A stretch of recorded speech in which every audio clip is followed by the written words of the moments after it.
এই সুস্থতার বিষয়ে আল্লাহ রাসূল সাল্লাল্লাহু আলাইহি ওয়াসাল্লাম বলেন, আল মুমিনুল কাওয়িয়্যু খায়রুন ওয়া আহাব্বু ইলাল্লাহি তাআলা মিনাল মুমিনিদ দাঈফ।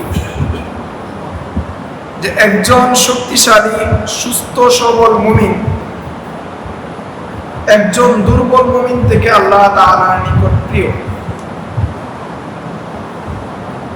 একজন সুস্থ সবল মুমিন একজন দুর্বল মুমিন থেকে, একজন দুর্বল মুসলমান থেকে একজন শক্তিশালী মুসলমান, শক্তিশালী মুমিন আল্লাহ তাআলার নিকট প্রিয়।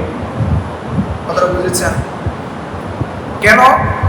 একটা মানুষ যখন সুস্থ থাকে ওই সুস্থতার কারণে সে ইবাদত করতে পারে। একটা মানুষ যখন অসুস্থ থাকে তখন কি সে ইবাদত করতে পারবে?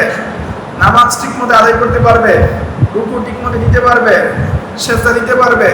হজ ভালোভাবে আদায় করতে পারবে? এবং রুজি রোজগার ঠিকমতো করতে পারবে? রুজি রোজগার যদি সে ঠিকমতো না করে তাহলে তার হজে যাওয়ার সমর্থ হবে? অনুরূপভাবে সে যদি রুজি রোজগার ঠিকমতো না করতে পারে তার উপর যাকাতও কি হবে না? ফরজ হবে। এবং জিহাদে যাওয়ার জন্য বা জিহাদে কাফেরদেরকে প্রতিহত করার জন্য একজন মুসলমানের উল্লেখযোগ্য একটা যে বিষয় জরুরত সেটা হলো শারীরিক সক্ষমতা। শারীরিক কি সক্ষমতা। সেই হিসাবে একজন শক্তিশালী মুমিনের মর্যাদা আল্লাহ তাআলার নিকট প্রিয়।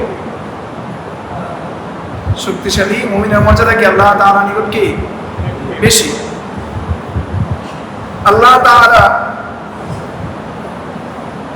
তালুতের ক্ষেত্রে আল্লাহ তাআলা কোরআনের মধ্যে বলেন, ওয়াসতাফাহু আলাইকুম ওয়া যাদাহু বাসতাতান ফিল ইলমি ওয়াল জিসম।